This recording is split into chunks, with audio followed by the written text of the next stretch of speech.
में से कितने लोगों को पता है कि भाई ये प्रोडक्शन हाउस फिल्में बनाते कैसे हैं?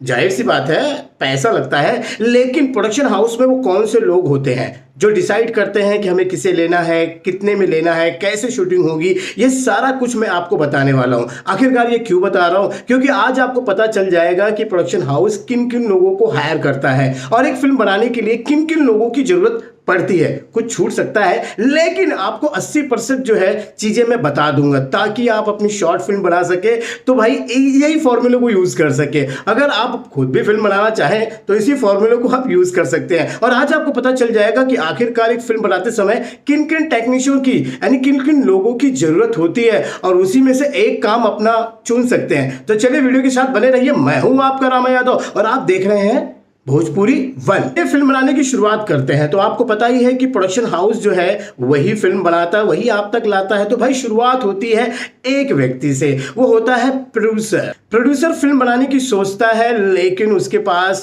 पैसे की कमी आ जाती है। उसका काम होता है भाई किसी भी तरीके से फाइनेंस इकट्ठा करना। तो वो अपने काम पे लग जाता है। वो क्या करता है कि भाई बिजनेसमैन, व्यापारी, इन लोगों से मिलना जुलना करता है और कहता है कि भाई हम एक फिल्म बना रहे हैं, इसमें अगर एक पैसा आप लगाओगे तो दो पैसा कमाओगे, मतलब पैसा लगाओगे तो डबल हो जाएगा। यही प्रोड्यूसर का काम होता है। वो पैसे इकट्ठा करके लाता है। प्रोड्यूसर जो है फाइनेंस को इकट्ठा करता है और फाइनेंसर जो है पैसा दे देते हैं। अब जब ये फाइनेंसर पैसा दे देते हैं, यहां पे इकट्ठा हो जाता है, तब प्रोड्यूसर एग्जीक्यूटिव प्रोड्यूसर को वहां पर लाता है। एग्जीक्यूटिव प्रोड्यूसर यानी ईपी, वो ये निर्धारित करता है कि हमें तय समय पर शूटिंग खत्म करनी है, हमारा लोकेशन कितना होगा, हमें किस किस आर्टिस्ट को लेना पड़ेगा, टेक्नीशियन कौन से आएंगे, कितना पैसा कहां खर्च करना है, ये ईपी डिसाइड करता है। एग्जीक्यूटिव प्रोड्यूसर जो है वो डिसाइड करता है। चलो उन्होंने फाइनल कर ही लिया, बजट बन गया। तब क्या होता है, उसके बाद आता है प्रोडक्शन मैनेजर का।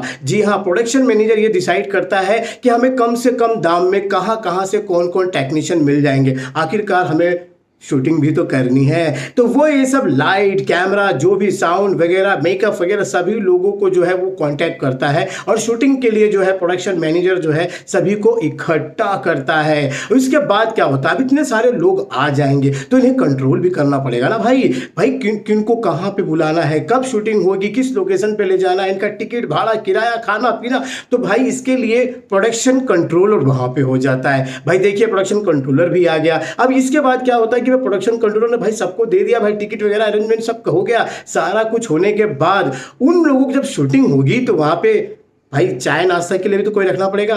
तो भाई प्रोडक्शन जो कंट्रोलर है वो स्पॉट बॉय की नियुक्ति करते हैं, वहां पर स्पॉट बॉय होते हैं। चलिए अब इतने सारे लोग प्रोडक्शन में जुड़ गए हैं, सभी लोग काम करेंगे और सभी लोग अपना समय देंगे तो पैसा भी तो लेंगे ना। अब इसके लिए प्रोडक्शन को क्या करना पड़ेगा, अकाउंटेंट वहां पे रखना पड़ेगा जो हिसाब किताब करेगा। भाई काम किया है तो चेक भी तो लेना पड़ेगा, तो ये अकाउंटेंट भी वहां आ जाता है। लेकिन मैं आपको बताता हूं एक व्यक्ति और होता है अभी इस समय जो है ना, वो होता है ऑडिटर।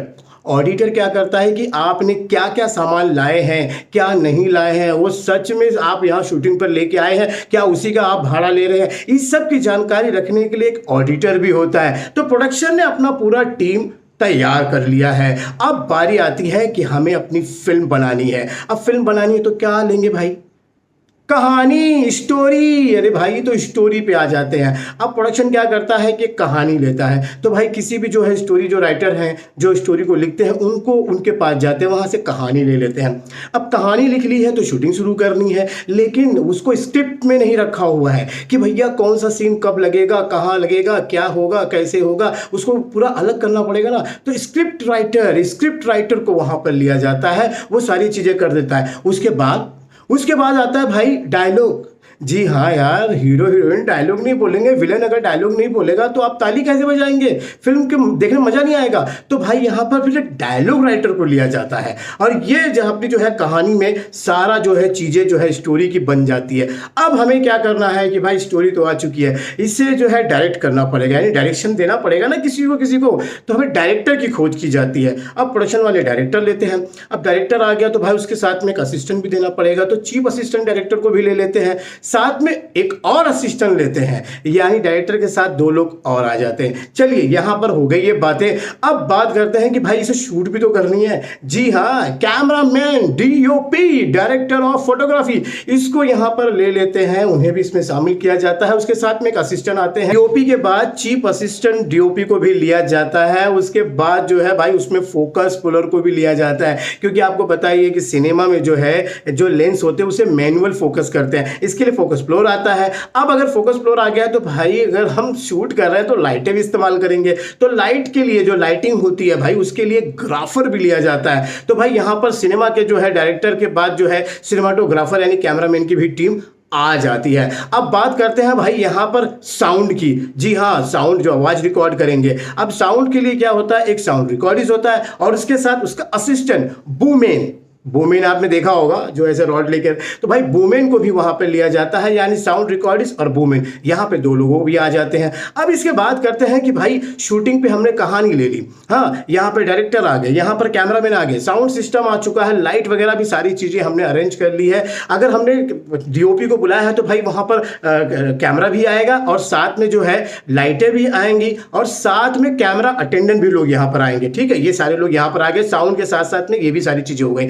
अब बात करते हैं कि भाई ये हीरो हीरोइन को तो ले ही लेते हैं ना, तो इसमें कास्टिंग डायरेक्टर जो है वो कास्ट करता है कि भाई किस एक्टर को लेना है, मेल फीमेल, और साथ में विलन होगा तो भाई विलन, और अगर कोई कैरेक्टर आर्टिस्ट को लेना है तो कास्टिंग डायरेक्टर उसको भी ले लेते हैं और डिसाइड कर लेते हैं भाई इनको। इसके बाद आता है भाई जूनियर आर्टिस्ट कितने होंगे, कभी कभी सीन में कुछ जूनियर आर्टिस्ट भी लगेगा तो भाई इसे भी कास्टिंग वाले जो है ना कास्ट कर लेते हैं। ये सारी चीज हो जाती है। अब अगर भाई आर्टिस्ट लिया है तो मेकअप तो होगा ही, तो मेकअप की टीम को भी लिया जाता है। मेकअप यानी चेहरे के लिए अलग से और बाल बनाने के लिए अलग हेयर ड्रेसर, समझ गए। अगर मेल फीमेल अलग अलग हो गए तो वो डिपार्टमेंट भी हो गया। तो मेकअप यहां पर हमने ले लिया। अब इसके बाद आ जाता है भाई कॉस्ट्यूम, कपड़े। अब अगर फिल्म के अनुसार आपने किसी अच्छे डिजाइनर से जो है कपड़े बनाए हैं तो भाई ठीक है, नहीं तो फिर भाई आपको डिजाइनर लेना ही पड़ेगा, क्योंकि आपके फिल्म के हिसाब से कपड़े बनाए गए होंगे तो भाई उस हिसाब से जो है ड्रेस डिजाइनर जो है एक रखा जाएगा, वो भी अपना एक असिस्टेंट लाएगा भाई जो सेट पर होता है। हाँ, उसके बाद जो है कि एक और आदमी होता है भाई वहां पर, जो आपके कपड़े छोटे बड़े हो गए तो भाई टेलर मास्टर होंगे ना, तो वो वहां पर भी आ जाते हैं। ये बात आता है सेटिंग डिपार्टमेंट। जी हाँ, सेटिंग डिपार्टमेंट यार इसे तो छोड़ ही नहीं सकते। ये क्या काम करते हैं भाई, ये जो है आर्ट डायरेक्टर नहीं देखा आपने भाई, नकली घर बनाना हो, नकली महल बनाना हो, नकली तलवार बनाना हो, नकली मुझे बनाना मुझे नहीं, तो भाई ये जो नकली जितना सारा सामान वो बनता है ना, उसे आर्ट डायरेक्टर बनाते हैं। बहुत अच्छा, इतना शानदार बनाते हैं कि आपको पता ही नहीं चलेगा कि फिल्म सिटी में शूट किया है और आपको लगेगा कि हमने नैनीताल में शूट किया है, हमने कश्मीर में शूट किया है। तो ये जो आंखों का भ्रम, बिल्कुल नकली मॉडल तैयार करने का काम आर्ट डायरेक्टर करते हैं। और सेटिंग डिपार्टमेंट में भाई इतने लोगों को काम मिलता है कि पूछो मत, 2-3 महीना सेट बनाने में लग जाता है। तो भाई सेटिंग डिपार्टमेंट का होना बहुत जरूरी है। तो ये इन बेसिक चीजें बता दी है, ये सारी चीजें। अब बात करते हैं इसके और अंदर की बात। देखिए, अगर आपकी फिल्म तैयार हो रही है तो भाई आपके फिल्म में क्या गाना वगैरह तो होगा ना, सॉन्ग वगैरह, तो भाई इसके लिए गाने लिखने वाले सॉन्ग राइटर को तो आपको लेना ही पड़ेगा। अगर सॉन्ग आ गया है तो म्यूजिक भी तो देना पड़ेगा। अब भाई म्यूजिक का जो है अलग अलग झमेला है, कोई म्यूजिक जो है कंपोजर होगा, कोई उसके अंदर जो है सिंगर भी होगा, मेल फीमेल, फिर कोरस के लिए भी भाई, फिर रिकॉर्डिंग के लिए उसका स्टूडियो भी लेना पड़ेगा, ये सारी चीजें करनी पड़ेगी। अब ये सारी चीजें हमारी हो गई, ये सब इकट्ठा हो गया। इसके बाद आगे क्या होगा, आगे भाई आपकी फिल्म में गाना है तो डांस भी होगा। अगर डांस है तो भाई हमें कोरियोग्राफर तो लेना पड़ेगा ना, डांस मास्टर को तो बुलाना ही पड़ेगा भाई। तो इसमें डांस मास्टर ले लेते हैं भाई। डांस मास्टर के बाद अगर आपका कोई तातैया वाला गाना है, बहुत ही क्राउड वाला गाना, तो उसमें जो है बहुत सारे जो है उसमें आर्टिस्ट भी लेने पड़ेंगे, जो बेचारे डांसर होंगे, डांसर को भी तो लेना पड़ेगा। तो ये टीम भी वहां पर शामिल हो जाती है। अब भाई बात हो गई, गाना वाना हो गया, अब विलन की भी एंट्री हो जाएगी, तो वहां मार धाड़ तो होगा ना, फाइट यानी एक्शन डायरेक्टर की बात कर रहा हूं। तो भाई इसमें एक्शन डायरेक्टर को भी लेना पड़ेगा। अगर आपकी फिल्म में किसी प्रकार का मारधाड़ है, फाइट सीक्वेंस है, तो भाई यहां पर एक्शन डायरेक्टर को भी लेना पड़ेगा। तो चलिए, ये सारी चीजें हमारी एक फिल्म बनाने का सारा मटेरियल रेडी हो गया। अब छोटे मोटे मटेरियल वो आप गिन लीजिएगा भाई, जैसे फूड सप्लायर हो गया, वॉकी टॉकी हो गया, सिक्योरिटी गार्ड हो गया, वैनिटी वैन हो गया, अब लोकेशन वाला जो हो गया, ये सब मैं नहीं बता रहा, बस खाली आपको बेसिक चीजें बता रहा हूं। ये सारी चीजें हो गई हैं, हमारी फिल्म जो है शूटिंग के लिए चली गई है, सारे लोग शूटिंग कर लिए, उसके बाद का क्या भाई? शूटिंग जब 80% हो जाती है तो हमें लोगों में खबर फैलानी है कि भाई हमारी इस फिल्म की शूटिंग चल रही है, क्योंकि हमें पैसा लगा है ना इसके ऊपर, फाइनेंसर का पैसा लगा हुआ है, तो लोगों में जन जागृति फैलाना ही पड़ेगा भाई, एडवर्टाइजिंग करनी पड़ेगी। इसके लिए पीआर को रखते हैं। पीआर वो व्यक्ति होता है जो चैनल वालों को कहता है कि भाई आइए इंटरव्यू ले लीजिए, फिल्म के बारे में थोड़ा लोगों को बताइए। वो फोटो खींचता है, वीडियो की मेकिंग वगैरह करता है ना, उसे वहाँ पर क्या करता है, भेजता है, लोगों को देता है। तो इस तरह से क्या है, प्रचार होता है, ऐड होता है, ताकि लोगों को पता चल जाए कि आने वाले कुछ महीने में जो है ना फिल्म रिलीज होगी। अब देखिए इसके लिए जो वीडियो जो मेकिंग वगैरह के लिए जो देने वाले हैं मीडिया में, उसके लिए हम क्या करेंगे, एक फोटोग्राफर रखेंगे। फोटोग्राफर जो है अच्छी जो है पोज वाली जो है फोटो देगा, लेकिन साथ साथ में मुझे मेकिंग का वीडियो भी चाहिए ना, तो भाई उसके लिए मेकिंग वाले को भी रखना पड़ेगा जो वीडियो लेगा। ये दोनों अलग है, फोटोग्राफर और मेकिंग वाले। देखिए टीम कैसी जुड़ रही है, मैं टीम बता रहा हूं आपको, ये चीजें लगेंगी। अब भाई हमारी फिल्म बिल्कुल बन के तैयार हो गई है। बात करते हैं जो आपने डायलॉग बोला है, जो सारी चीज़ें उसमें आपने जो सारी चीज़ें जो है ना, बैकग्राउंड म्यूजिक वगैरह डालना पड़ेगा ना, साउंड डबिंग तो करनी पड़ेगी भाई। तो इसके लिए फिर हमें जो है फिर स्टूडियो की ज़रूरत पड़ेगी, वहाँ पे डबिंग जो है आर्टिस्ट को बुलाना पड़ेगा, जो बैकग्राउंड म्यूजिक देंगे उनको इकट्ठा करना पड़ेगा, वो काम चालू करना पड़ेगा। अब अगर आपने फाइट सीक्वेंस किया है या कुछ, तो आज के तारीख में ग्रीन क्रोमा बहुत शूट करते हैं भाई, वीएफएक्स का काम बहुत करते हैं। तो अगर आपकी फिल्म में ये है तो आपको वीएफएक्स की टीम को भी भाई उसमें जो है जगह देनी पड़ेगी।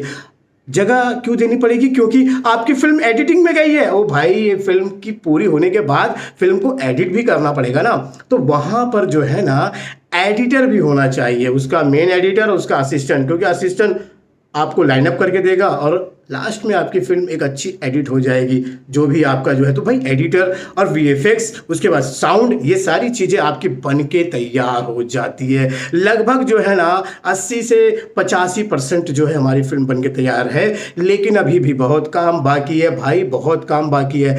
ये सारी फिल्म बनने के बाद हम कहाँ जाएंगे? अपनी फिल्म को, अपनी जो फिल्म है उसे ले जाएंगे हम सेंसर बोर्ड में। इसे दिखाना पड़ेगा, बताना पड़ेगा भाई कि हमारी ये फिल्म है, इसे देख लो, ताकि हमें सर्टिफिकेट मिल जाए। तब ये बनने के बाद जो है एडिटिंग वगैरह होने के बाद, साउंड जब हो जाएगा, तब इसे हम सेंसर बोर्ड को देंगे। सेंसर बोर्ड फिल्म देखती है और देखने के बाद वो आपको एक सर्टिफिकेट देती है। अब सर्टिफिकेट जब आपको मिल जाता है, सर्टिफिकेट मिलने के बाद आपका भाई पैसे कमाने का दिन आता है, क्योंकि आपकी पिक्चर को रिलीज करना है। अब ये रिलीज कैसे होगी?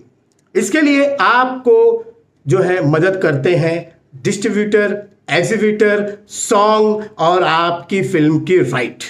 अब ये डिस्ट्रीब्यूटर क्या होते हैं भाई? डिस्ट्रीब्यूटर होते हैं जो आपकी फिल्म को खरीदेंगे और अलग अलग राज्यों में लगाएंगे। जब अलग अलग राज्यों में लगाएंगे तो उनका जो मुनाफा होगा वो आपको और डिस्ट्रीब्यूटर जो है आपस में बांट के लेंगे। आपकी फिल्म का जितनी अच्छी आपकी फिल्म की जो है ना पब्लिसिटी हुई होगी, लोगों में आपका आर्टिस्ट अच्छा होगा, तो लोग आपके आर्टिस्ट की फिल्म देखना चाहते होंगे। तो भाई उसके लिए क्या होता है, डिस्ट्रीब्यूटर आपसे कहेंगे कि हम इस दाम में आपकी पिक्चर को खरीदेंगे। तो भाई ये तरीका होता है। डिस्ट्रीब्यूटर और एग्जीब्यूटर जो है वो मिलकर आपकी फिल्म को जो है ना पूरे पूरे पूरे भारत में जो है रिलीज करते हैं और वहां से जो मुनाफा होता है वो आना शुरू होता है। साथ में आपकी फिल्म के जो गाने थे ना, लोगों की जुबान पे आ जाते हैं। यार आपने ऐड वगैरह किया था ना, गाने का प्रोमो दिया था पक्का, जो मैंने बताया पीआर ने आपका जो किया था, तो भाई उससे क्या हो गया, मीडिया में वो गर्मा गर्मी हो गई, गाने आपके हिट हो गए, लोगों की जुबान पे आ गया। तो कोई ना कोई कंपनी, जैसे टी सीरीज हो गया, सोनी हो गया, जी हो गया, जो भी यार कंपनी, कैसेट कंपनी है, वो कहेगी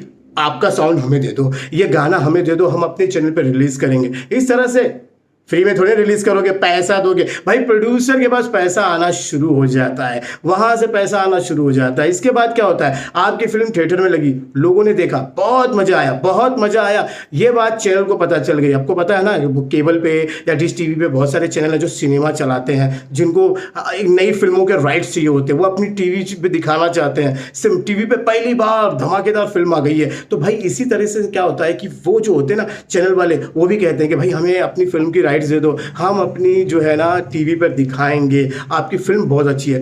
बस प्रोड्यूसर को और क्या चाहिए, आ गया पैसा, डिस्ट्रीब्यूटर, एग्जीब्यूटर, सॉन्ग, और इसके बाद ये जो आपकी वीडियो की जो है, ये जो आपने चैनल को बेच दिया, चैनल को बेचने के बाद सारा पैसा इकट्ठा हो जाता है और उसके बाद जैसे जैसे लोग इसे देखना शुरू करते हैं तो और भी बहुत सारे ऐसे राइट्स हैं जो प्रोड्यूसर बेचता है और उसी से जो है वो अपने पैसे इकट्ठा करता है। और उसके बाद भाई क्या होता है, प्रोड्यूसर के पास पैसे आ गए तो वो जो फाइनेंसर जो होते हैं उनको उसमें जो उनका जो मुनाफा होता है वो देकर बांट देता है। इस तरह से फिल्में बनती है दोस्तों, और आप लोग देखकर उसे वाह वाह करते हैं, प्रोड्यूसर को फ़ायदा होता है। तो इस तरह से 1 film 2 film 3 film production house जो है वो निकालते रहती है। और बहुत सारे जो लोग हैं जो फिल्म इंडस्ट्री में काम करना चाहते हैं, जैसे मैंने बताया अलग अलग डिपार्टमेंट, तो इसमें जो है काम करके अपनी रोजी रोटी कमाते हैं दोस्तों। बड़ी मेहनत लगती है फिल्म बनाने में, मैंने आपको बता दिया। ये मेरी जानकारी देने का मतलब यही था कि आपको खाली पता चल जाए कि किस तरह से स्टेप होता है। हाँ, मुझे पता है जो कोई डिपार्टमेंट छूट गया होगा, मुझे पता है जैसे कि फूड वाले हो गए, फूड सप्लायर को लेना है, उसके बाद जो है वॉकी टॉकी हो गया, इसके अंदर फिर बाउंसर हो गए, AC पंखा वो सब कुछ चाहिए होगा। देखिए ये छोटी छोटी चीज़ें नहीं बल्कि बेसिक चीज़ मैंने आपको बताया जिससे फिल्म बनकर तैयार होती है। तो मुझे लगता है कि आज की जानकारी और आज की वीडियो भाई बड़ी मेहनत लगी इसे बनाने में, बड़ा याद करना पड़ा। तो प्लीज यार लाइक देके जाइएगा और हो सके तो मेरे चैनल को सब्सक्राइब कीजिएगा कि बहुत सारे लोग नए हैं। इसमें से जितने नए लोग हैं उनको कहूंगा भाई चैनल को सब्सक्राइब कर लो, पता नहीं कौन सी वीडियो आपकी किस्मत को चमका जाए। तो चलिए आज के लिए बस इतना ही, मिलते हैं अगले वीडियो में, तब तक के लिए नमस्कार।